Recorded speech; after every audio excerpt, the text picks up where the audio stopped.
Ini slide saya sudah kelihatan ya, ini ya teman-teman ya. Kelihatan, Ya, Prof. Prof. Bismillahirrahmanirrahim. Assalamualaikum warahmatullahi wabarakatuh. Waalaikumsalam warahmatullahi wabarakatuh. Alhamdulillahirrahmanirrahim. Hari ini kita bisa bertemu meskipun kita harus bersabar, masih dalam keadaan pandemi. Kita masih bertemu dalam keadaan virtual ya. Tapi saya lihat ini wajahnya sudah terekam semua. Kemarin masih betul-betul fiktif. Jadi hari ini kita akan mengawali sebuah perjalanan panjang ya, 3 tahun itu panjang, atau memang pendek ya.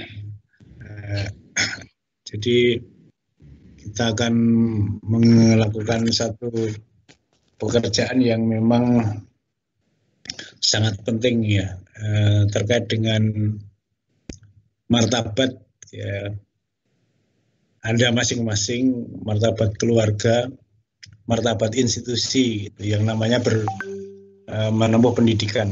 Jadi selamat datang di DSI Undip.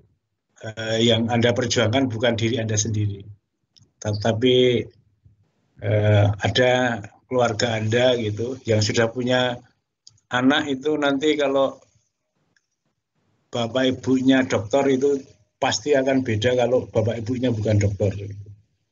Berarti keluarga Anda juga diperjuangkan, martabat dan harga diri Anda, keluarga Anda gitu. Kemudian institusi Anda, institusi. Jadi perguruan tinggi kalau dokternya banyak, itu martabat perguruan tinggi itu juga akan berubah gitu. Jadi seperti itu. Dan yang lebih penting lagi juga bangsa kita. Jadi artinya pendidikan hari ini yang dimulai hari ini adalah satu hal yang sangat penting untuk kita perjuangkan. Maka saya mengajak, mari kita meluruskan niat kita bersama-sama supaya menempuh pendidikan S3 ini berisi gitu. Jadi tidak hanya sekedar seperti berlalu saja. Saya kira seperti itu. Saya ucapkan selamat Anda diterima menjadi mahasiswa baru. Yang daftar sangat banyak ya. Hampir 40 orang. Semester depan saya yakin 2 kali lipat gitu, menurut prediksi saya. Dari banyaknya yang bertanya dan yang kemarin izin tidak jadi mendaftar, semester depan akan lebih banyak lagi. Maka rekan-rekan di depan saya ini sangat beruntung karena bisa masuk semester ini. Semester depan saya tidak yakin bisa masuk gitu, karena bagaimanapun kuota sangat dibatasi. Dan semester gasal itu adalah semester yang peminatnya sangat banyak ya, untuk prodi kita. Baik, hari ini kita memulai hari pertama matrikulasi. Kita jadwalkan 2 kali pertemuan lah dengan dosen. Nanti saya dan Prof. Mustafid. Saya hari ini akan memperkenalkan program studi DSI. Kemudian nanti lari ke kurikulum. Kemudian di dalam kurikulum itu ada yang namanya body of knowledge.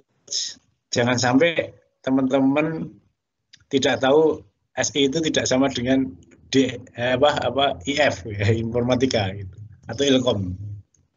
Yang lebih tragis lagi, Ilkom dengan informatika itu beda.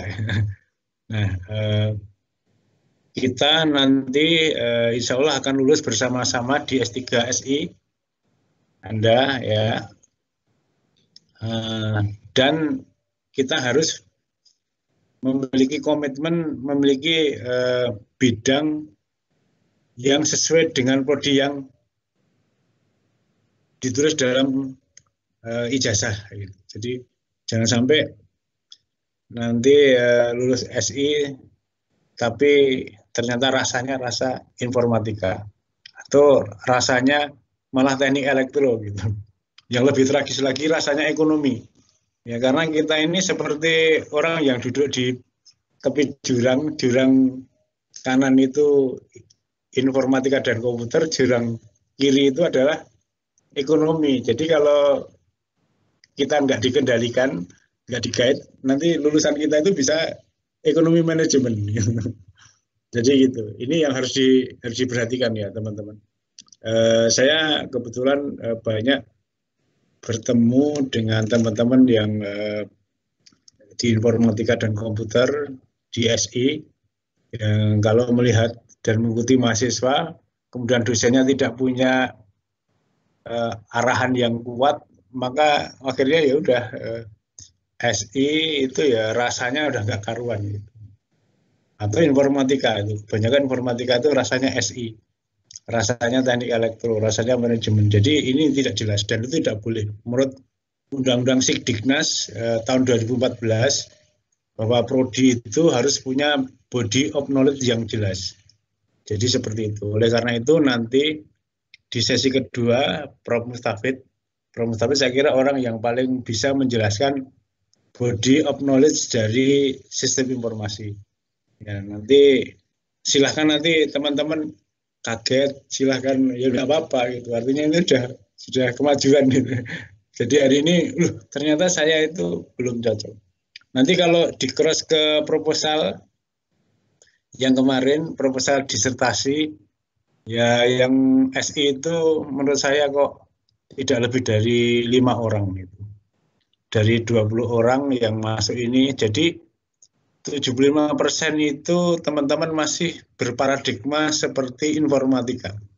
Bahkan ada yang seperti ilmu teknik elektro. Kayaknya ada yang lulusan dari S2 teknik elektro kemarin.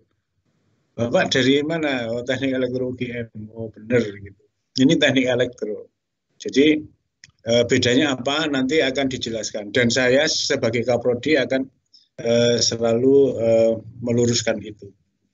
Dengan izin rekan-rekan semua dan memanjatkan doa pada Allah Subhanahu wa taala, maka matrikulasi sebagai awal dari perkuliahan untuk program doktor S3 semester genap tahun 2020 maka kita nyatakan dimulai. Bismillahirrahmanirrahim. Baik, diiringi dengan doa mudah-mudahan semua lulus tepat waktu. Ya, mudah-mudahan semua lulus tepat waktu dan itu harapan dari kami. Dan saya termasuk orang-orang yang optimis ya. Paling sial 60% itu lulus 3 tahun itu sial, itu menurut saya udah sial. Dan saya sudah buktikan saya 8 tahun di S3 S2 SI ya. Saya Kaprodi, sekretaris prodi dulu saya. Saya sekretaris prodi SI, kemudian Kaprodi 2 periode. Dan 60% lulus tepat waktu, 6 semester itu bukan isapan jempol belaka. Artinya itu insya Allah terbukti. Sehingga SI kita S2 akreditasinya sudah A. Ya, karena target-target itu alhamdulillah terpenuhi. Dan saya selalu menggunakan asas-asas kekeluargaan persaudaraan. Jadi teman-teman kalau dengan saya tidak perlu sungkan, tidak perlu saya dialogis, orangnya dialogis. Jadi misalnya ada masalah yang besar dengan promotor, bilang aja dengan saya. Nanti saya akan berdialog, berdiskusi itu. Alhamdulillah selama saya 8 tahun di S2 SI, teman-teman dosen sangat menghargai saya. Jadi apa-apa bisa diselesaikan gitu. Apa-apa bisa diselesaikan. Jadi teman-teman kalau ada masalah jangan lari, ya, tapi mendekatlah, terutama pada saya karena saya akan berusaha untuk berdialog dan memediasi, gitu, memediasi. Bedanya Undip dan ITB itu seperti ini ya. Dengan UI mungkin seperti itu. Kalau ITB dan UI itu saya tahu persis. Saya kebetulan saya alumni ITB, ya, ya seperti itu. Tidak ada saling asuh kekeluargaan itu. Tapi kalau Undip itu bisa gitu. Dalam arti misalnya ada yang lulus sampai ujian TOEFL kok 12 kali gitu. Sampai hanya ujian TOEFL 12 kali kok tidak lulus-lulus. Ya sudah, saya tak ngomong dengan PR1 dengan jaminan saya, kamu lulus dulu, setelah lulus baru ujian TOEFL gitu. Biar tidak bayar SPP, biar tidak. Jadi orang nggak bayar SPP aja diperhitungkan gitu. Ya itulah Undip ya, teman-teman. Ini beda dengan ITB, beda dengan UI ya. Pada visitasi terakhir saya ketemu dengan asesor dari UI dan ITB ya di S2 SI ini. Di awal sambutan saya sebagai Kaprodi S2 SI, waktu itu saya mengatakan bahwa UI, Undip itu lebih daripada UI dan ITB. Kenapa kok bisa seperti itu gitu? Kenapa kok bisa seperti itu? Saya punya alasan. Kalau ITB dan UI itu mahasiswanya sudah pinter-pinter dan lulus pinter gitu. Jadi masuk pinter, keluar pinter. Jadi prosesnya nol gitu. Ya, dalam sistem kontrol itu gennya tidak ada sama sekali itu. Jadi dosen ITB itu memberi kuliah dan tidak itu ya sama, dosennya sudah pinter-pinter loh. Yang masuk itu seperti saya itu misalnya seperti itu. Tetapi yang tidak masuk di ITB dan UI itu larinya ke Undip. Ya, maka mahasiswa kita istilahnya itu ngopeni itu memelihara dengan sepenuh hati, itu ngopeni itu orang Jawa itu gitu. Yang di pojok-pojok kampung dari Indonesia kita ayo masuklah ke Undip gitu. Ya, kamu nggak pintar nggak apa-apa gitu. Tapi asal kamu bekerja keras seperti itu, nanti kamu akan baik. Jadi seperti itu.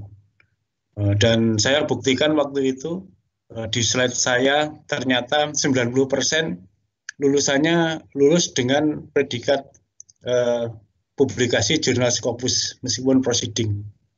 Ya. Kalau Anda lulusan S2 SI Undip pasti minimal proceeding Scopus. Jadi seperti itu. Jadi prosesnya dari nol menjadi Scopus, tetapi kalau di ITB dari Scopus menjadi Scopus. Berarti tidak ada proses. Gitu. Padahal pendidikan adalah proses. Maka Undip lebih baik daripada ITB. Gitu. Jadi seperti itu. Itulah maksud saya Undip memang perguruan tinggi bukan yang terbaik. Ya. Tetapi di sini punya proses yang sangat khas. Ya. Yang intinya sama-sama sukses, sama-sama berhasil, ya, tetapi dengan cara yang lain. Jadi seperti itu. Kalau di ITB di UI barangkali tidak menerima mahasiswa Papua, terutama yang afirmasi. Maaf ya, saya tidak menjelekkan itu, pengetahuannya ya mengerikan itu. Buat email aja dia lupa gitu. Apalagi menggunakan email itu masih bingung gitu. Jadi datang ke ruang saya minta tolong diajari daftar email dan menggunakan email karena saya lupa gitu. Itu S2 SI. Ya, mahasiswa UI dan ITB UGM nggak ada yang kayak gitu. Ya, kita ajari. Jadi seperti itu. Dan kita terima alumni kita lebih dari 10 beasiswa afirmasi dari pojok-pojok kampung itu. Dan alhamdulillah mereka lulus dengan standar kualifikasi yang sangat baik. Ya, hampir semua punya publikasi Scopus. Jadi seperti itu. Baik, itu teman-teman, ini kita sifatnya dialog saja karena kita nggak banyak ya. Tidak banyak, hanya 20 orang untuk sebuah program studi S2 maksimal ini. Ya 20 ini sudah banyak lah, termasuk kita keluarga besar. Gitu. Dulu waktu saya S3 itu hanya 3 orang. Ya, peminatnya ya, sebelumnya malah hanya 1 orang. Kadang-kadang tidak ada. Gitu. Sekarang alhamdulillah sudah banyak, 20 itu sudah termasuk gemuk dari program studi kita. tidak lama kemudian nanti saya akan hafal. Ini nama-namanya sudah hampir hafal semua saya, nama-namanya. Apalagi itu ada dengan jelas di depan mata saya ada namanya Bu Indang Sugiyarti, itu teman saya itu. Bu Indang Sugiyarti itu satu angkatan, satu kampus. Gitu. Saya biasa, bahkan dosen saya jadi mahasiswa saya itu. Jadi dosen FMIPA, FSM, Fakultas Sains dan Matematika, ambil S2, SI, jadi mahasiswa saya udah biasa gitu. Apalagi kalau cuma teman seperti Bu Indang itu udah biasa gitu. Ngomong dosen saya sendiri aja terbiasa kok. Jadi kayak gitu. Artinya dulu dosen-dosen lama yang harus S3, S2 secara tiba-tiba itu ambil sistem informasi tiba-tiba juga gitu.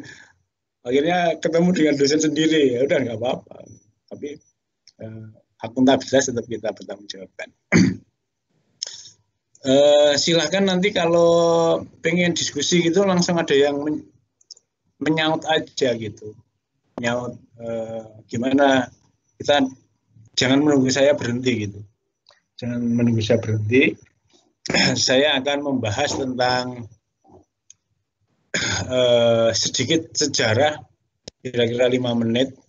Kemudian sedikit tentang definisi program studi. Kemudian terakhir, kebetulan saya di sini nanti mengisi 3 kali itu paling banyak. Jadi masih banyak yang harus kita selesaikan. Nanti ada pertemuan kedua, ketiga di minggu ini ya. Kalau kurang nanti akan ada pertemuan di luar matrikulasi. Baik. Jadi program kita namanya Doktor Sistem Informasi. Saya diangkat sebagai Kaprodi ya. Ini saya akan mengenalkan diri dulu aja lah gitu. Memperkenalkan diri. Ya, biar nanti saya juga suatu saat pengen berkenalan juga dengan Anda ini. Ini daftar riwayat hidup saya. Sudah kelihatan ya foto saya ya? Udah kelihatan? Sudah, Prof. Oke, baik. Kebetulan saya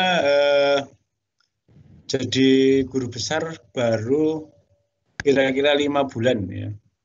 Harusnya sekitar tanggal 19 Januari kemarin saya dikukuhkan, tapi karena pandemi akhirnya digeser. Kira-kira nanti bulan Maret, kalau pandeminya masih kuat nanti kira-kira bulan Juni. Ya, tapi SK Menteri saya sudah keluar ya. Gaji saya juga sudah keluar ini, alhamdulillah. Saya baru tahu kalau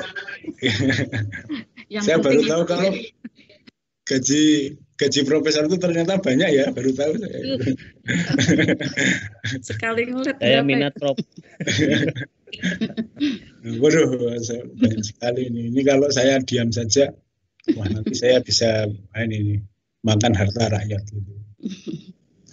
Kebetulan saya lahir di Sukoharjo itu, Solo ke selatan. Kira-kira 25 km. Kemudian saya sudah menikah. Istri saya pekerjaannya dosen, temannya Bu Indang. Bu Indang itu temanmu ya, jangan-jangan belum ada yang kenal Bu Indang. Bu Indang ini dalam satu kelas ini ada yang namanya Bu Indang. Bu Indang Sugiyarti. Saya siap. Yeah. Kebetulan anak saya 2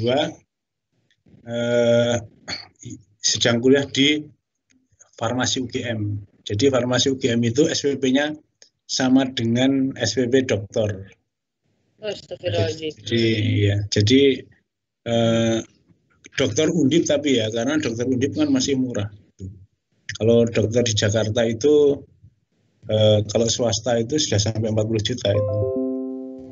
Kemudian anak saya yang kedua laki-laki masih SMA kelas 1. Kemudian saya S1 Undip, S2 ITB dan S3-nya di UGM. Kebetulan saya memang bidang saya fisika instrumentasi. Jadi memang di sini yang betul-betul S3-nya bidang komputer itu baru beberapa orang. Ya. Dalam hitungan saya baru 3 orang. dan rata-rata masih junior, maka bidang komputer di Undip itu dimulai dari yang bukan komputer ya. Paling banyak dari matematika dan fisika. Di UGM juga sama seperti itu. Ya, saya kira di Indonesia tidak ada bidang komputer yang dimulai dari komputer. Tidak ada. Seperti di UNES misalnya di temannya Bu Endang itu ya awal-awalnya ya dari matematika gitu, terus mendirikan ilmu komputer seperti itu. Saya kira tidak masalah lah gitu. Nanti kalau sudah maju ya lama-lama harus didirikan betul-betul home-base-nya orang komputer. Saya masih mengajar di Fakultas Sains dan Matematika Fisika, kemudian paling lama malah di sini saya berakar sudah 8 tahun. Saya lebih banyak bekerja di Sekolah Pasca Sarjana, di S2 dan S3 Sistem Informasi. Ya. Kemudian publikasi saya di Scopus ada 80 paper. Untuk lulus perlu berapa ini? 2 atau 3 ya ini ya? Perlu 2 atau 3 saja. Ya. Jadi di antara 80 ini bukan saya penulis utama semua, kebanyakan mahasiswa. Hanya saya tidak pernah publikasi yang saya tanpa berkontribusi gitu. Karena itu termasuk misconduct author, titip jeneng, titip nama. Saya tidak ada satupun paper saya yang di sana titip nama gitu. Jadi karena saya punya research center, saya selalu memberi feedback dan boleh dimasukkan. Banyak yang mau memasukkan nama saya tanpa sepengetahuan saya itu. Ya, banyak sekali. Tapi untuk apa saya tidak membutuhkan itu. Ada beberapa buku dan hak cipta yang saya hak indeks Scopus saya 6 kemarin masuk ke penghargaan dari Menteri Ristek ya, Ristek BRIN sebagai 500 peneliti terbaik. Saya tahun 2020 ini dapat 6 judul penelitian ini. Nanti boleh ini di-download, silahkan nanti. Ini penelitian saya, rata-rata topiknya adalah wireless sensor system. Wireless sensor system itu kalau difokuskan lagi Internet of Things. Jadi wireless sensor yang broadband-nya menggunakan Internet Gateway itu namanya Internet of Things. Kebetulan saya banyak bekerja di sana. Saya tahun ini dapat tawaran penunjukan penelitian. Jadi penunjukan penelitian itu kalau saya mau mengusulkan hampir akan dapat gitu. Paling lambat tanggal 15 ini saya harus mengajukan proposal ke LP2MP. Kemarin yang saya umumkan ke teman-teman, kebetulan saya sedang kerjasama dengan pemerintah DKI untuk mengatur lalu lintas dengan menggunakan Google API. Google API itu saya gantikan sebagai sensor yang awalnya alat-alat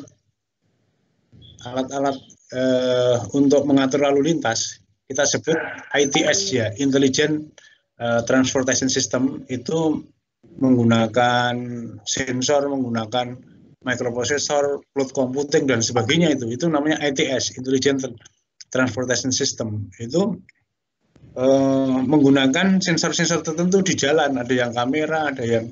Nah, saya mengembangkan menggunakan Google API.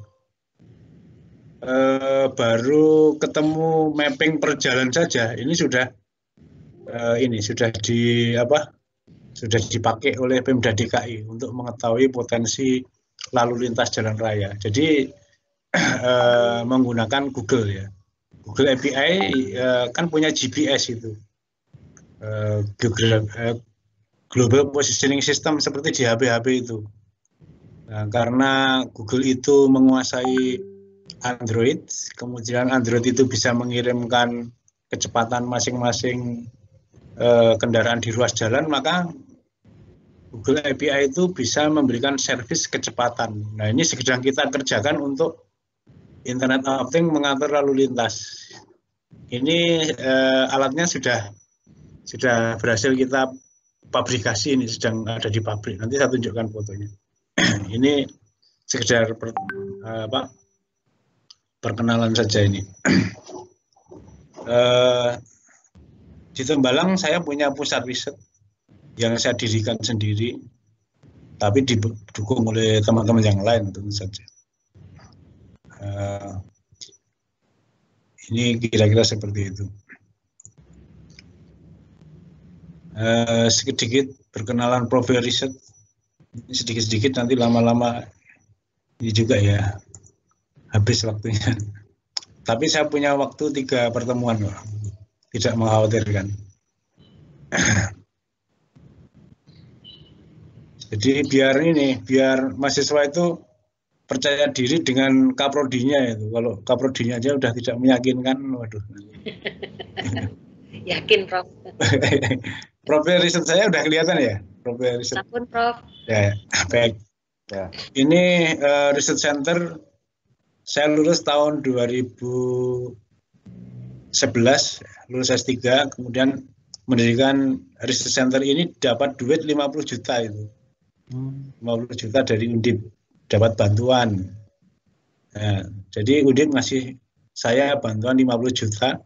Dan saya kembangkan, membuat website, membuat infrastruktur kecil-kecilan, dan sampai sekarang ini ruangan kerja saya, ya ruangan dosen merangkap ruangan research.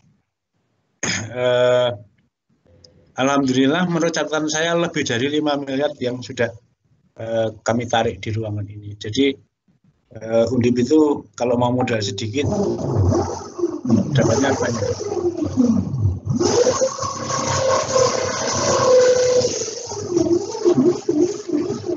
Kebetulan ada tukang bekerja ini.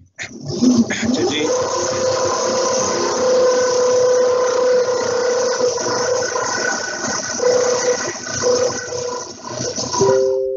untuk tahun 2020 saya dapat ini, nanti ada yang meluncur tahun 2021, itu pun masih ditawari ini. Ya, namanya World Class Research University. Ya, saya ditawari per tahun 125 juta, syaratnya harus mengajak mahasiswa. Ini. Tapi topiknya harus ikut saya. Topiknya ITS, Intelligent Transportation System. Ya, nanti kemarin sudah saya share ke grup Anda ini, siapa tahu ada yang berinterferensi itu. Jadi seperti itu. Ini buku yang saya terbitkan, Teknologi Sensor. Ini proyek yang pernah saya kerjakan ya untuk bisnis intelijen di perusahaan tekstil. Jadi mendeteksi aktivitas mesin tenun. Ini ada 373 mesin. Ya, dibuat dalam satu sistem informasi. Ini gunanya sangat banyak ya. Bisa mengetahui jumlah produksi, mutu produksi, kinerja mesin, kinerja karyawan gitu. Jadi seperti itu. Kalau ini pekerjaan saya di oil company ya, kurang bersinggungan dengan sistem informasi kalau ini. Ini tentang fisika material. Nah ini yang terkait dengan SI barangkali, ini produksi CBM namanya, atau gas metana dari batu bara. Ini tengah hutan ya, ini tengah hutan. Ini dari kota masih 1 jam dengan kecepatan tinggi masuk ke hutan.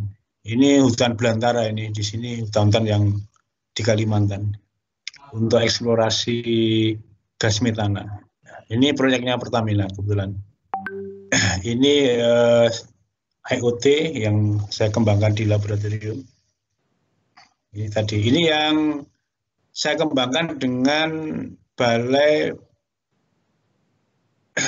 ini perikanan budidaya di Kepulauan Setoko Batam. Jadi yang ujung saya sebelah kiri ini adalah Singapura ini udah Singapura.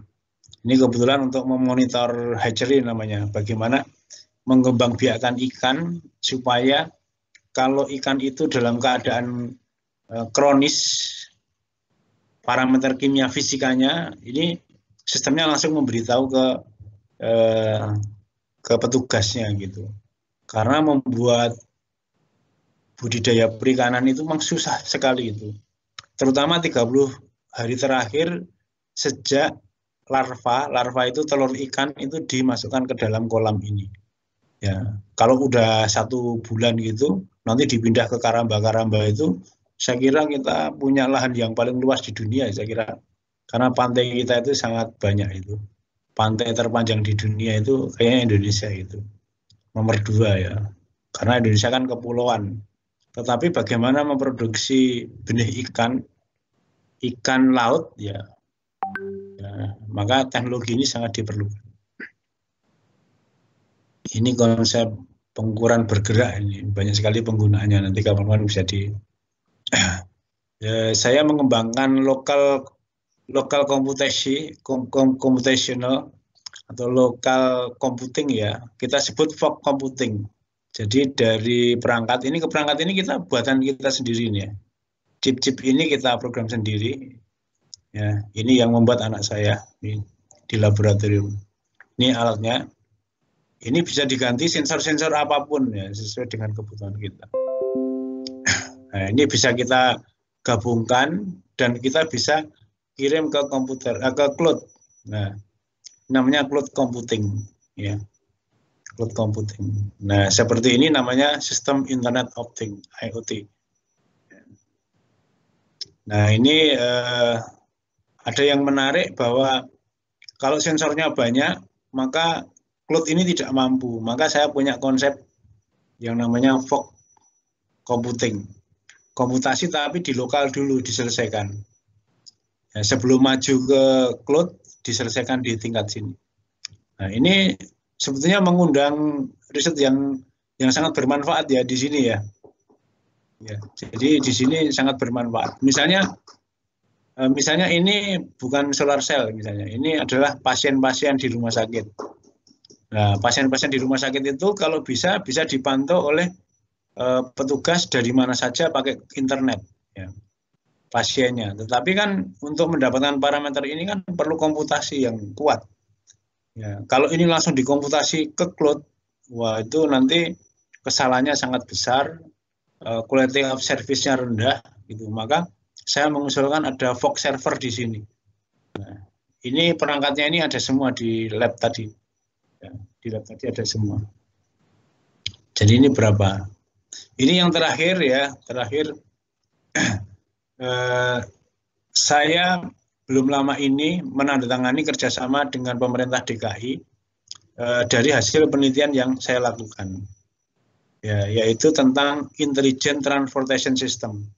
Jadi saya mengakses data-data di lapangan dengan menggunakan Google API, dan Google API itu saya gunakan untuk mengendalikan lampu-lampu ini. Jadi gitu. Ini nanti akan mengarah ke Intelligent Transportation System. Penggunanya sangat banyak ya, sangat banyak, bukan hanya sekedar menghidupkan lampu lalu lintas saja gitu. Nah, ini kebetulan sudah prototypingnya sudah saya realisasi di perusahaan di Magelang ini. Jadi di Magelang itu ada ini sebetulnya ini perusahaan ini bukan jalan raya beneran ini. Kebetulan ini prototipenya ini sudah 3 bulan lebih ini kita cek. Harusnya hari ini jam 9 saya meeting dengan Pemda DKI. Saya sudah ditinggal oleh Pak Aris, direkturnya ini PT Sarana ini jalan ini dari Magelang. Jadi kira-kira seperti itu ya profil riset yang saya. Silakan kalau ada yang mau menanggapi atau bertanya atau apa. Ya ini biar kenal aja sih. Kalau Anda sudah beresonansi dengan saya, ya mungkin ada sedikit getaran apa gitu ya. Mungkin nanti jadi promotor saya. Yang jelas saya sebetulnya ini ditawari duit ini. Berapa nih? 375 juta ini. Jadi di Undip ini dilihat yang H-indeknya tinggi, ya kebetulan ditawari.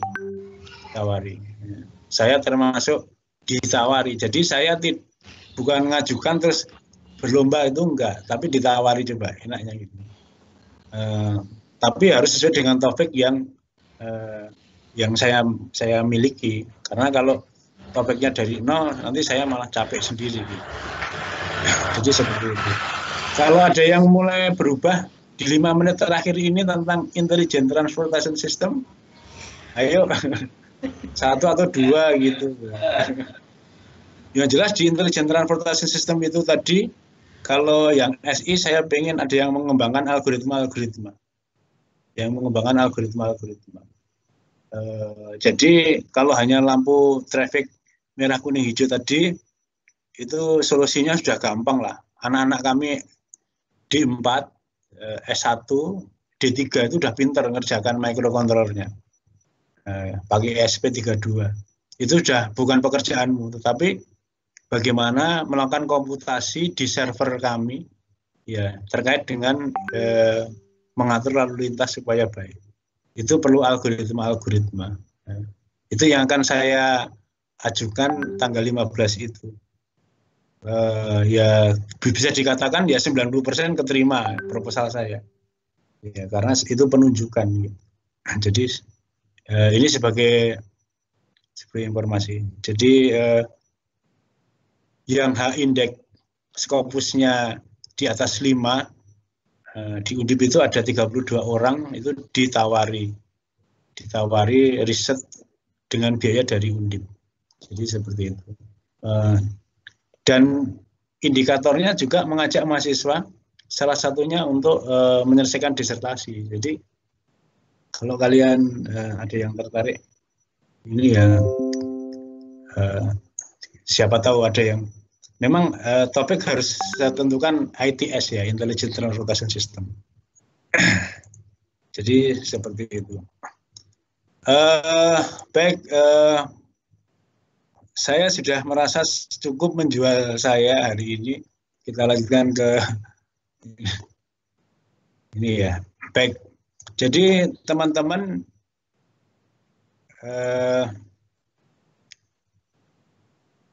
sejenak kita melihat bagaimana berdirinya DSI Undip itu. Itu dimulai dari Rakornas Aptikom tahun 2013. Saya ingat betul itu di Universitas Potensial Utama ya.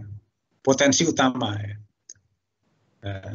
Potensi Utama di Medan sebagai tuan rumahnya. Kemudian di situ ada survei yang mengatakan bahwa Infocom itu akan mengalami masalah besar karena prodi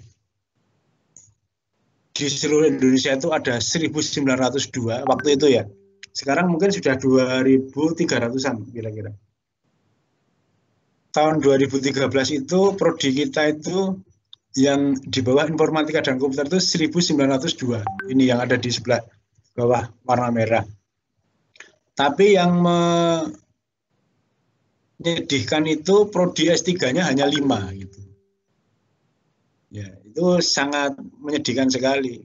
Kita bisa menghitung kalau dosennya 1.900, prodinya 1.902, waktu itu satu dosen, satu prodi minimal 6 orang. Ya, berarti 1.900 kali 6, dan S3-nya hanya 5 prodi. Ini sangat menyedihkan itu. Maka waktu itu dalam tanda petik dianggap kondisi darurat. Sebetulnya ke depan informatika dan komputer itu kan ada masalah besar, yaitu dosen-dosennya itu hanya akan berhenti di level S2 saja. S2 saja prodinya hanya 37. Ya, prodi informatika dan komputer waktu itu adalah prodi kedua setelah ekonomi. Ya. Tapi ekonomi ambil doktor ekonomi di mana-mana banyak sekali, negeri dan swasta. Tapi kalau S3 itu hanya 5. Oleh karena itu, dalam keadaan darurat, akhirnya waktu itu menginventarisasi kira-kira program studi mana, universitas mana yang sudah siap untuk didorong membuka program studi S3. Jadi program studi S3 kita ini sebetulnya adalah harapan dari prodi informatika, dari Asosiasi Informatika dan Komputer ya, Aptikom ya. Kebetulan saya Aptikom Jawa Tengah ya, Ketua Aptikom Jawa Tengah sekarang. Kemudian didaftar dan waktu itu seingat saya yang siap membuka waktu itu seingat saya ITS dan Undip. Kenapa? Karena persyaratan untuk membuka S3 itu harus punya profesor gitu.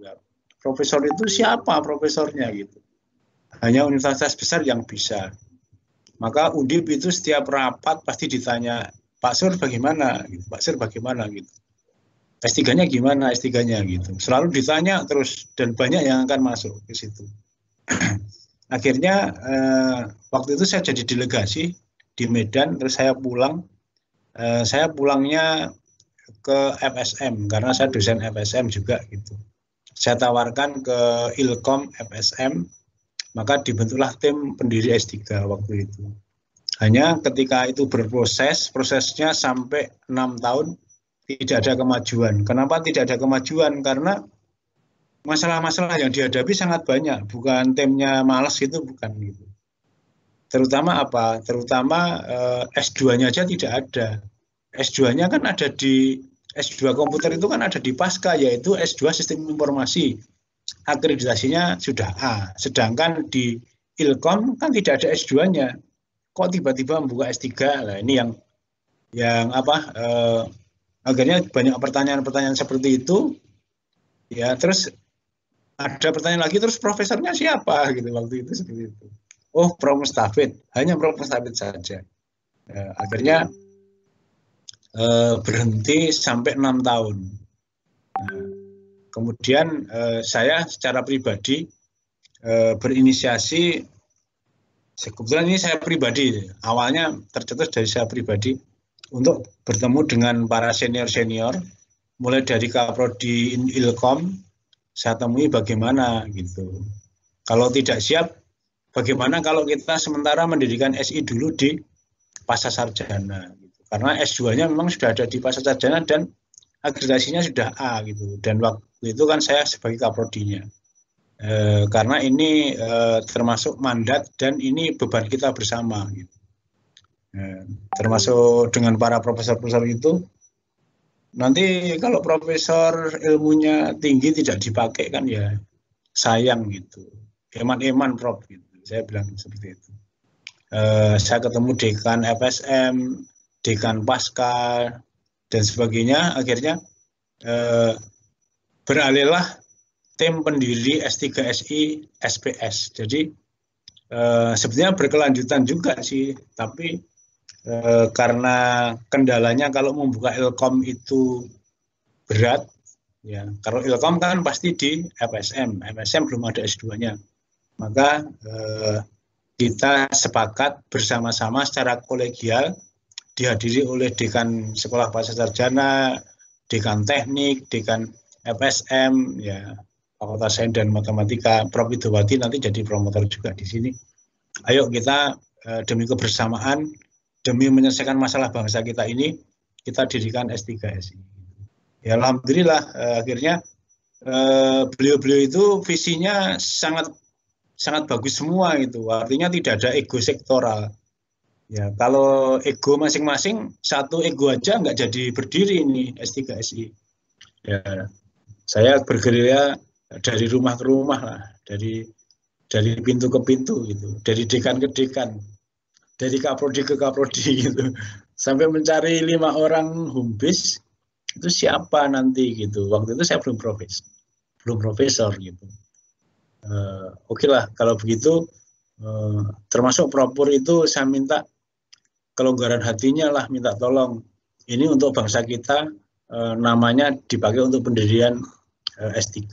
Prof. Mustafid yang pertama kali saya temui, karena kalau beliau tidak setuju, ya saya yakin S3 SI ini tidak akan berdiri karena satu-satunya yang berijazah information engineering kan beliau gitu, yang sudah profesor. Karena kita butuh 2 profesor gitu. Alhamdulillah Prof. Mustafid dengan kerendahan hati membuka diri, oke lah, nggak apa-apa lah gitu. Karena saya bilang kalau panjenengan mau mendirikan Ilkom S3 ya entah kapan gitu. Ya, saya yakin nggak berhasil. Dan alhamdulillah ini berhasil dan disambut dengan kebijakan PTNBH bahwa pendirian prodi itu sifatnya otonom. Jadi enaknya kalau di Undip ini mendirikan prodi itu asal senat, ya, senat dan rektor setuju maka berdiri gitu aja, gampang gitu. Itu kemudahan kita. Akhirnya prosesnya tetap panjang ya ini ya, tetap panjang.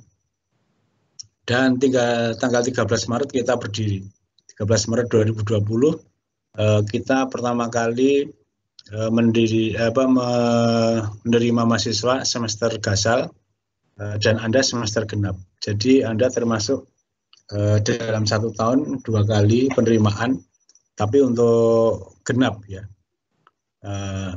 MSI 2020 genap Anda. Yang pertama kali yang gasal kemarin ini sudah masuk ke semester 2 dan Anda ini masuk ke semester 1. Nah, teman-teman ini silahkan minum dulu sebentar atau bagaimana karena kita akan mendiskusikan suatu hal yang sangat penting dan harus betul-betul tertanam di hati dan pikiran Anda. Gitu. Ya, saya belum menstatistik dari kalian ya. Ini yang betul-betul S2 SI ada berapa? Ya, saya belum menstatistik ini. Yang S2-nya SI saya belum tahu berapa gitu. Saya belum lihat, nanti Mas Haji tak suruh ini. Tapi dari proposalnya kemarin yaitu kira-kira 75% belum on the track di SI. Itu proposalnya gitu, belum pendidikannya. Padahal yang namanya kita mengeluarkan sertifikat atau ijazah itu tidak boleh seperti kucing dalam karung gitu. Ternyata karungnya berlabel SI tetapi di dalamnya adalah kucing-kucing informatika. Ini yang sering nggak boleh gitu. Betul-betul tidak boleh gitu. Itu melanggar Undang-Undang Sistem Pendidikan Nasional ya tahun 2014 tentang program studi. Ya, itu melanggar. Nanti saya yakin setelah lulus dari S3 ini teman-teman akan mengorbit lah. Ya, kalau minimal kaprodi lah. Mungkin kalau dokter ya banyak yang dekan ke depan gitu. Kalau kaprodi aja Bu Endang ini udah kaprodi ya, saya kira sudah nggak masalah lagi gitu. Tapi yang perlu ditegaskan UU Sikdiknas itu mengatakan bahwa prodi itu harus memiliki body of knowledge yang sesuai ya dengan kesepakatan yang telah diterbitkan oleh asosiasi. Asosiasi kita itu sudah resmi namanya Informatika dan Komputer atau Aptikom yang sekarang naik daun karena di dalam UU Sikdiknas itu Aptikom itu punya kewajiban akreditasi ya. Jadi mulai besok bulan Mei itu rencananya akan di launching LAM Aptikom bulan Mei ya. Jadi ini nggak sembarangan lagi nih kalau prodi kita ini ternyata tidak sesuai dengan kitohnya gitu. Prodinya SI tapi disertasinya IF semua, informatika semua, itu namanya antara karung dan kucingnya nggak sama. Itu betul-betul akan melanggar Undang-Undang Sisdiknas. Maka Aptikom bisa memberikan predikat tidak terakreditasi karena banyak pelanggaran. Ya, ini sekedar informasi jalan pikirannya itu seperti itu ya. Teman-teman yang sekarang jadi kaprodi di universitas masing-masing tolong ya, itu diatur dengan undang-undang betul gitu. Ya celakanya itu nanti kalau ternyata kucing dan karungnya itu nggak sama, itu termasuk pelanggaran undang-undang pidana misalnya. Waduh, nanti siapa yang bertanggung jawab kaprodinya? Jadi kaprodinya masuk penjara. Waduh, tragis sekali ya saya. Masuk penjara gara-gara apa? Gara-gara disertasinya itu judulnya itu tidak sama dengan prodi SI. Gitu. Karena saya harus mengikuti 75% yang tidak sesuai. Ini bercandanya seperti itu, tapi saya berharap sekali teman-teman tetap ngalah itu. Oke, nanti kembalinya ke SI, ke Rekarsa Perangkat Lunak, tetap Anda akan hebat di sana. Tetapi dalam hal disertasi ini, elemen-elemen SI itu harus tetap diikutkan. Karena nanti hampir prodi kita ini hanya akan dilihat dari dua sisi. Yang pertama, mata kuliahnya, 10 SKS mata kuliah itu dijamin SI lah, dijamin gitu. Itu dijamin, sangat dijamin gitu. Terus yang kedua adalah topik disertasinya. Maka tolong tinggal mempertahankan topik disertasi itu nanti bagaimana caranya gitu. Pak, ternyata saya kuat di algoritma dan pemrograman. Oke, itu saya kira boleh Anda jadikan palang pintu untuk lulus. Dengan algoritma dan pemrograman yang Anda kembangkan, Anda bisa lulus dari jurnal itu gitu. Jadi jurnalnya bukan harus jurnal SI gitu. Nggak harus gitu. Tetapi di bagian dari disertasi Anda itu ada algoritma yang Anda pertajam, Anda submit masuk ke jurnal Scopus untuk syarat lulus boleh. Ya, saya jamin saya boleh. Saya perbolehkan gitu. Jadi artinya Anda tidak harus terbelenggu di sini, tetapi secara global, ya secara global, apalagi judulnya, bagiannya, harus ada ketentuan-ketentuannya. Ketentuan nanti akan saya jelaskan. S itu seperti apa? Ya, itu dalam rangka apa? Dalam rangka untuk mengejar namanya BOK ini, ya, namanya BOK atau Body of Knowledge ini. Saya berharap teman-teman mulai beradaptasi ya. Beradaptasi dengan istilah saya ya, body of knowledge dari sistem informasi. Yang S1, S2-nya SI, saya kira Anda tinggal beradaptasi lebih ini lagi. Ini slide di screen-nya udah jelas ya ini ya, ranah ilmu atau body of knowledge ini ya. Udah, ya, udah kelihatan. Baik, Sudah. yuk kita baca sebentar. Kita baca sebentar. Nanti ruhnya itu seperti apa nanti akan dijelaskan oleh Prof. Mustafid. Karena saya 10.30 saya harus menyudahi acara ini gitu. Jadi program studi informasi itu menekankan pada kemampuan individu dalam merancang, mengembangkan, menerapkan sistem informasi organisasi sebagai aset utama organisasi. Jadi ini sumbernya Infocom, kemudian ACM dan IEEE. ACM ini Amerika ya, IEEE ini sangat terkenal. Program studi SI berfokus pada hal yang terkait dengan informasi yang dapat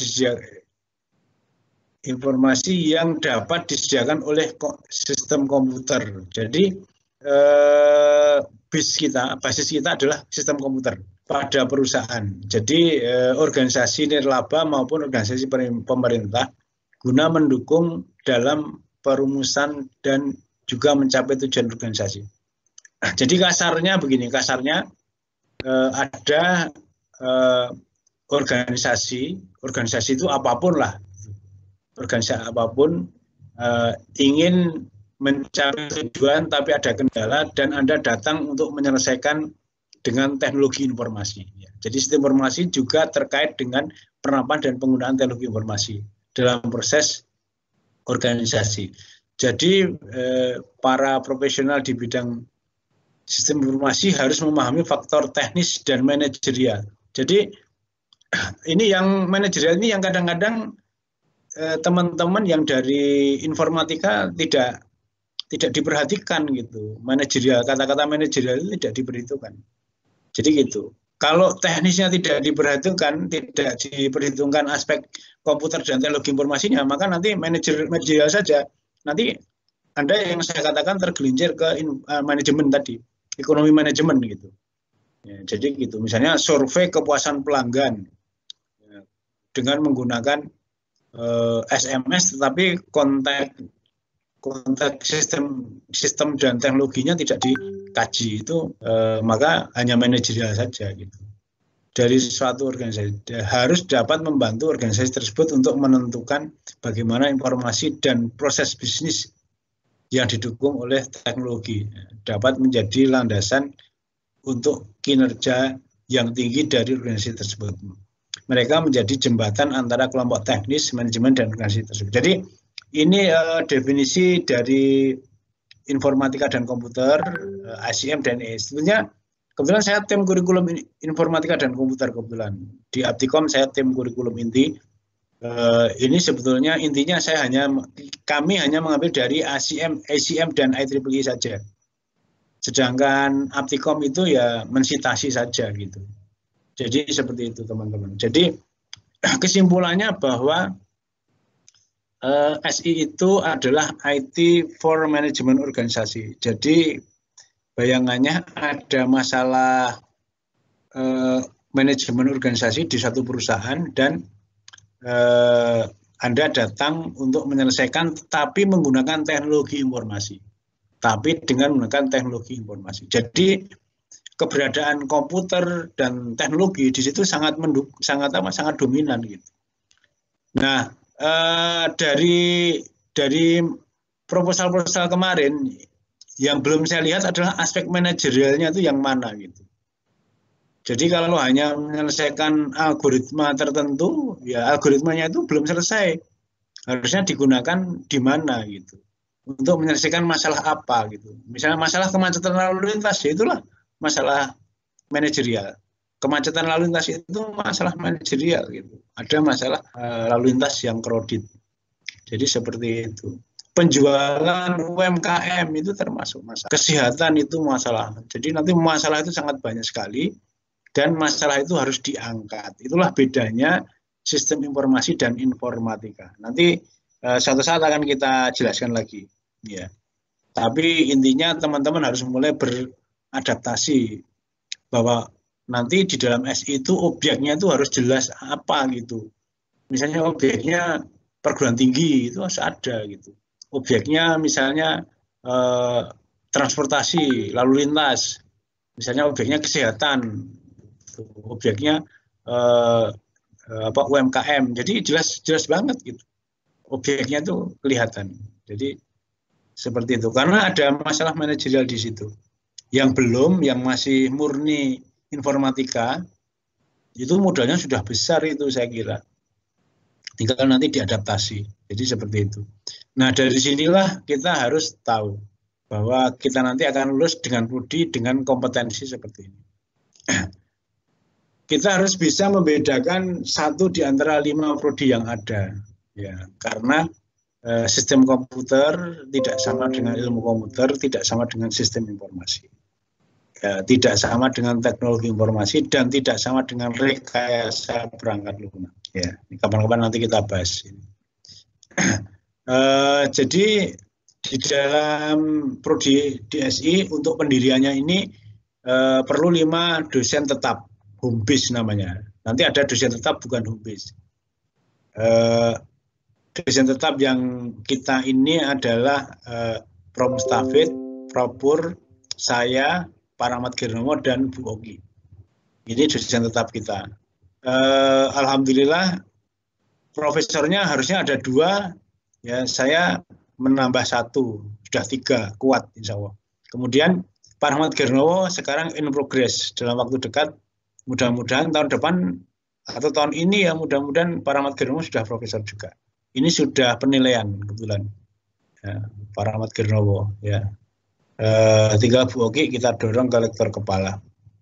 Karena Bu Oki ini memang kita jadikan kader masa depan gitu. Ya Bu Oki. Minggu ini Anda akan ketemu Bu Oki untuk mengisi matrikulasi. Kebetulan 5 dosen ini semua akan mengisi matrikulasi. Kalau dosen tidak tetap insya Allah Undip sangat banyak ya. Apalagi kalau SI itu ada aspek manajerialnya. Kalau aspek manajerialnya lingkungan nanti tak ambilkan profesor dari lingkungan. Kalau yang ambil kesehatan nanti saya ambilkan dari kesehatan. Yang dari pemerintah saya ambilkan dari pemerintah. Jangan khawatir gitu. Undip ini banyak. Yang saya tulis di sini hanya beberapa, tetapi kalau Anda pengen bagus ya psikologi. Ada Prof. Dian, sudah saya kontak, beliau siap membantu di SI. Misalnya nanti ada yang disertasinya SI, yang satu manajerialnya tentang pendidikan, psikologi dan sebagainya, kita ambil dari psikologi yang betul. Jadi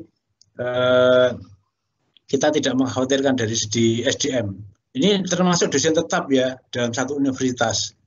Sebetulnya saya juga sudah kontak dengan dosen 6 orang ya dari luar yang akan membantu di SI ini juga gitu. Jadi karena S3 itu sifatnya kolegial, saya kontak beberapa profesor dan dokter dari luar yang bagus, nanti akan masuk juga membimbing rekan-rekan semua.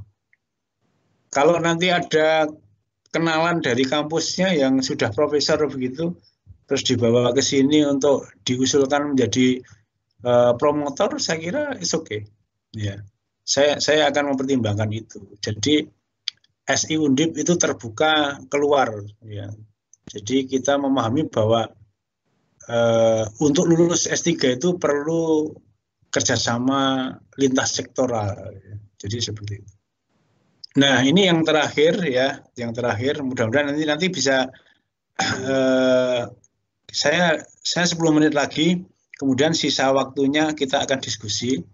Jadi untuk kurikulum prodi Dr. SI itu mengacu kepada kurikulum Aptikom, yang Aptikom itu mengacu ke ACM dan IEEE. Ya. Jadi ini kurikulum ini internasional ya. Anda nanti kalau ke luar negeri lulus S3 SI ya seperti ini. Karena kita memang mengambil dari standar internasional ya. Jadi seperti kita berada di KKNI 9 ya. Aspek-aspek yang dipelajari adalah seperti ini. Nanti akan tertuang dari kurikulum kuliah kita. Ya, kemudian ada domain spesifik risetnya, ya, domain spesifik risetnya yang ada di sebelah kanan ini. Jadi nanti kalau secara umum disertasi kita memang topiknya harus masuk ke domain spesifik riset yang kita tekankan di sini, di sebelah kanan ini. Ya. Ini memang ranah ilmu dan ranah topiknya S3 itu seperti ini, S3 SI itu seperti ini. Nah, ini akhirnya kita turunkan menjadi 2 program pendidikan yang sudah saya sosialisasi. Ya. Beberapa universitas banyak yang meminta saya disosialisasi Pak, gitu ya. Insya Allah nanti kapan-kapan. Kita mengikuti aturan universitas bahwa mulai sekarang universitas itu membuka program by research di samping by course. Tapi ternyata begini teman-teman, program by research itu sebetulnya seolah-olah juga sudah ditekankan oleh Dikti. Karena Dikti itu mulai tahun 2020 membuat aturan bahwa kuliah S3 tidak boleh lebih dari 10 SKS. Jadi kuliah S3, kuliah teori terstruktur itu tidak boleh 10 SKS, itu aturan pemerintah. Jadi sebetulnya by riset itu bukan suatu hal yang nyeleneh, itu enggak gitu. Karena justru Dikti itu menekan jangan sampai prodi-prodi penyelenggara S3 itu memberi kuliah teori lebih dari 10, itu udah aturan. Maka Undip membuat dua jalur, 10 SKS atau tidak sama sekali. Kalau tidak sama sekali berarti langsung riset, kita sebut by research. Keduanya sama-sama 6 semester kalian yang ambil by research maupun by course. Kemudian bedanya kalau by course kuliah teori 10 SKS, tapi kalau by research tanpa SKS kuliah teori. Jadi Anda langsung riset dan proposal disertasi di semester 1 seperti di tabel ini. Ya. Tapi yang by course nanti di semester 2 baru ngambil riset dan disertasi. Kemudian bedanya ya beban jurnalnya. Untuk syarat lulus 2 jurnal bereputasi. Nah ini saya nulisnya jurnal bereputasi. Kebetulan 2 jurnal ini boleh salah satunya adalah proceeding bereputasi ya. Proceeding berituasi itu proceeding yang diterbitkan oleh penerbit yang terindeks Scopus. Jadi hasil conference itu misalnya itu boleh ini salah satunya, tapi yang satu harus jurnal reguler. Ini kebanyakan teman-teman Anda ya ambil BC ya, berarti satu jurnal reguler, satu conference. Padahal kalau di Undip sini conference itu di FSM ada, saya baru saja jadi ketua. Di pasca sarjana ini setiap tahun ada, ya, bereputasi dan terindeks Scopus. Jadi artinya untuk lulus satu jurnal ini sangat gampang. Gitu. Yang susah hanya satu jurnal yang bereputasi, yaitu jurnal reguler.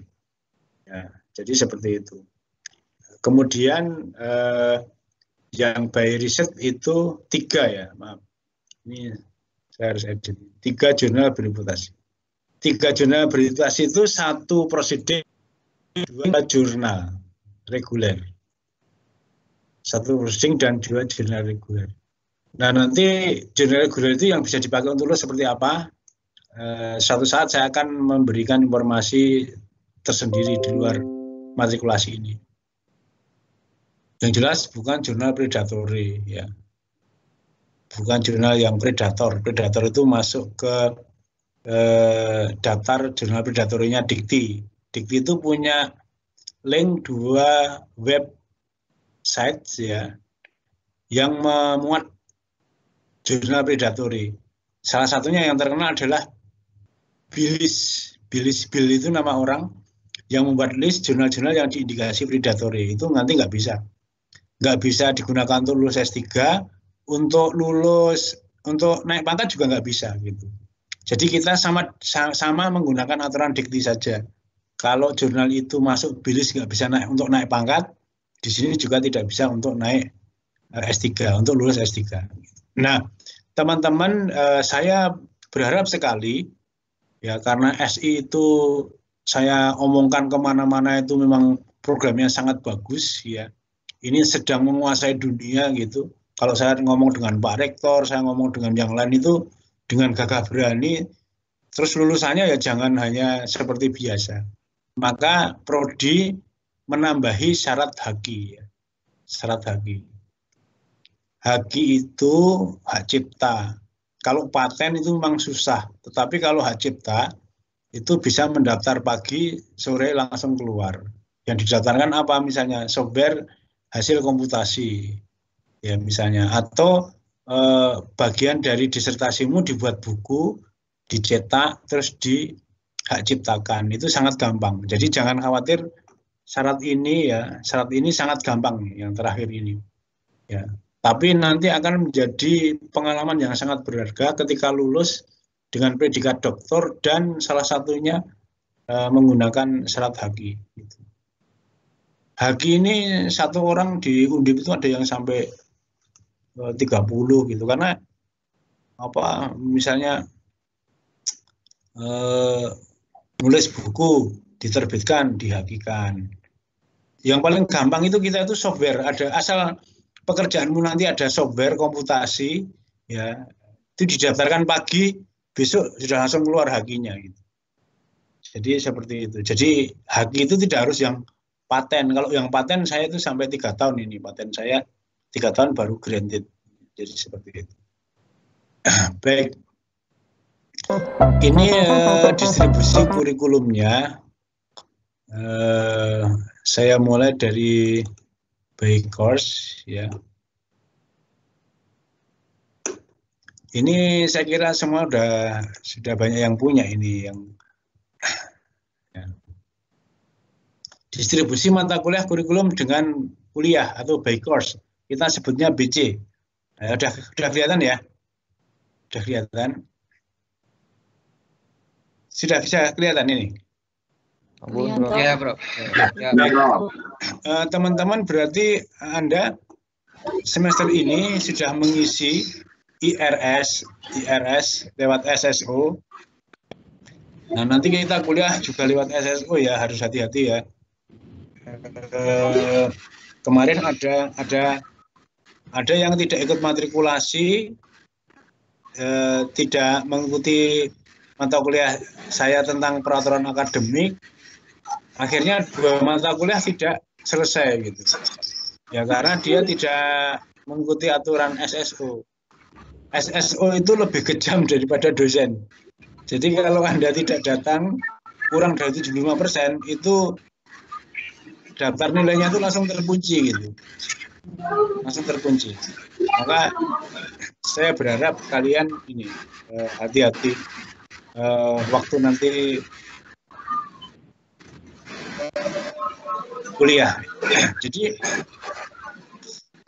semester 1 ini memang yang ambil BC itu full kuliah.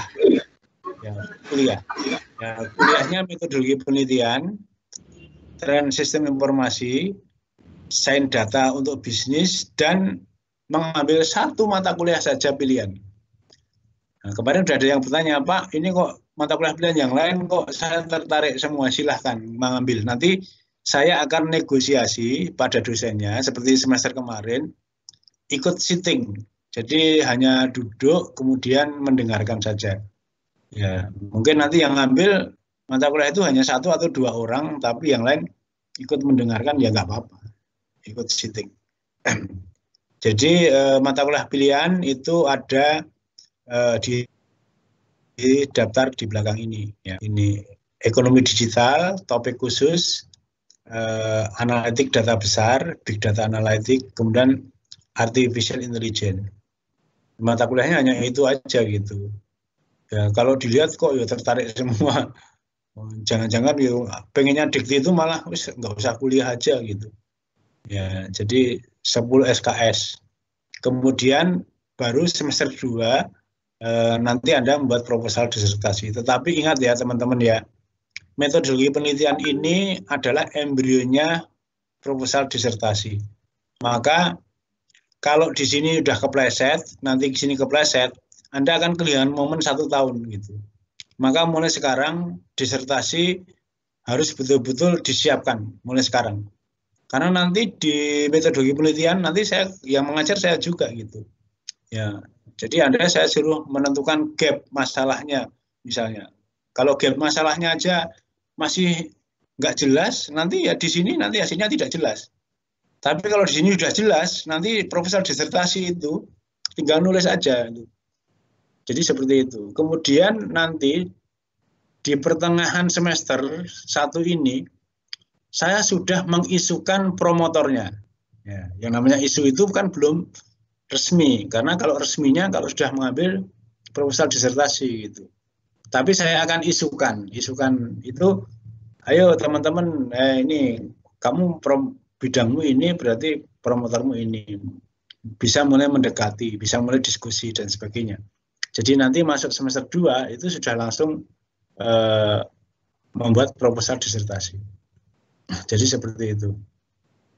Jadi kemarin yang sudah menyiapkan judul-judul disertasi, saya berpesan jangan mundur. Artinya jangan pindah ini, pindah itu, karena bimbang gitu. Dan itu ada yang terjadi seperti itu. Saya membimbing mahasiswa S2 itu sampai ada yang 5 kali. 5 kali ganti topik gitu. Itu sampai lulusnya itu 4 tahun gitu. Jadi ya itu jangan sampai terjadi seperti itu gitu. Ya, jadi mulai sekarang tetapkan. Misalnya saya tetapkan topik saya ekonomi digital. Oke, itu harus digundali lah. Memang idealnya kalau sudah lulus S2 dan S3 itu memang sudah ada tren riset yang harus dipegang gitu. Jadi seperti itu. Jadi sekali lagi di semester 1 ada metodologi penelitian, itu embrionya nanti adalah ke proposal disertasi. Jadi seperti itu. Barangkali nanti tren sistem informasi juga memberi tugas-tugas, Anda disuruh membuat ringkasan disertasimu apa gitu. Terus menjelaskan bagaimana trennya di mana. Dan seterusnya. Jadi jangan sampai mentang-mentang proposal disertasi ada di semester 2. Anda gitu. Bahkan nanti di pertengahan semester, ayo saya pengen judul yang fix. nggak harus judul Mas saya. Topik yang fix tentang disertasimu apa? Karena di sini nanti saya akan mulai plotting promotor gitu. Jadi promotor itu saya plot mulai pertengahan semester 1 promotor. Ya. Kalau co-promotor itu awal semester 2. Jadi gitu. Nanti bagaimana asas-asas pemilihan promotor itu akan saya jelaskan lagi gitu. Kita punya SOP. Promotor itu bukan mentang-mentang misalnya saya dan Bu Endang itu karena dulu teman kuliahnya waktu di Undip, terus nanti promotornya aja lah biar gampang gitu. Nggak bisa. Ada asas-asasnya. Ya, asas administrasi itu misalnya promotor itu harus rektor kepala dan pernah memiliki jurnal internasional bereputasi sebagai penulis utama. Itu aturan, jadi kamu nggak bisa menunjuk dan sebagainya. Nanti akan saya umumkan ternyata hanya ada 11 orang yang bisa menjadi promotor di sini. Ya. Jadi seperti itu. Ini yang perlu diperhatikan. Kemudian bidangnya harus sesuai gitu. Jadi kalau saya misalnya saya harus terpaksa menjadi promotor yang bidangnya bukan saya, ya saya nggak berani juga gitu. Jadi seperti itu. Termasuk promotor itu harus dosen tetap. Jadi promotor nggak boleh dosen yang dari luar. Tadi kan saya katakan misalnya dari universitas masing-masing, saya udah punya promotor profesor yang baik bidang saya. Mau diusulkan jadi promotor, nggak boleh, nggak bisa. Aturan Undip itu meskipun dia sudah profesor ya, meskipun dia sudah profesor, maka nanti profesor itu tetap akan jadi co-promotor saja. Jadi co-promotor itu promotor kedua, promotor kedua, boleh nanti. Jadi seperti itu. Baik, ini nanti boleh di-copy ya. Nanti saya share di mana gitu. Nanti saya share di grup WA juga boleh. Ini semester 2 itu mulai penelitian, semester 3 juga, semester 4 juga. Nah, semester 4 itu harus mulai publikasi prosedik. Ya. Kemudian semester 5 harus mulai publikasi jurnal. Semester 5. Jadi gitu. Kemudian penulisan disertasi dan ujian kelayaan, ya. Kemudian ujian tertutup. Ujian tertutup. Total 50 SKS, ya. Sedangkan yang by research kita bandingkan ya.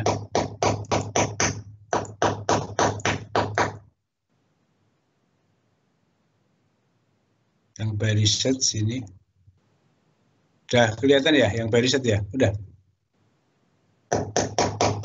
Sudah, Prof. Baik. Ya, kalau by research, nah ini yang menjadi masalah adalah sistem di Undip itu tidak ada filter awal dia ngambil by research seperti kalian. Harusnya by research itu memang sudah punya pengalaman publikasi harusnya.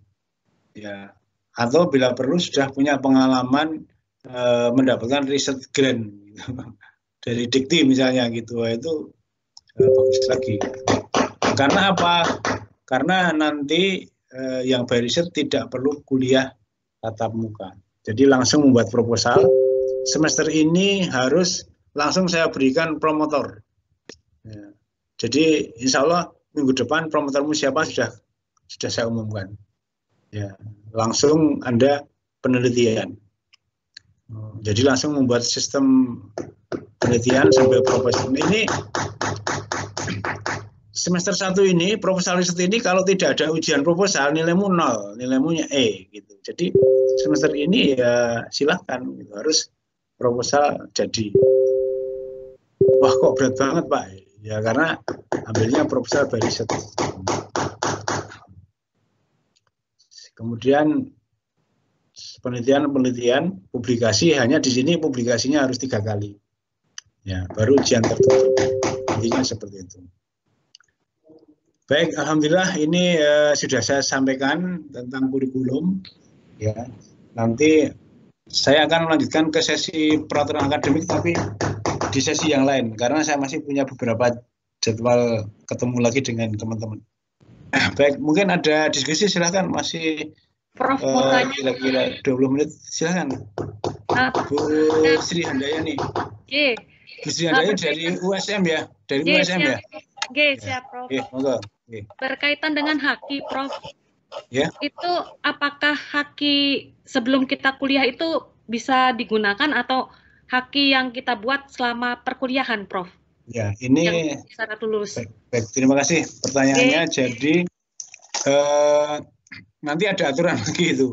Ada aturan lagi bahwa haki dan jurnal itu harus bagian dari disertasi, kemudian afiliasinya harus DSI Undip afiliasinya. Jadi itu kemudian harus mengikutkan promotor dan co-promotor.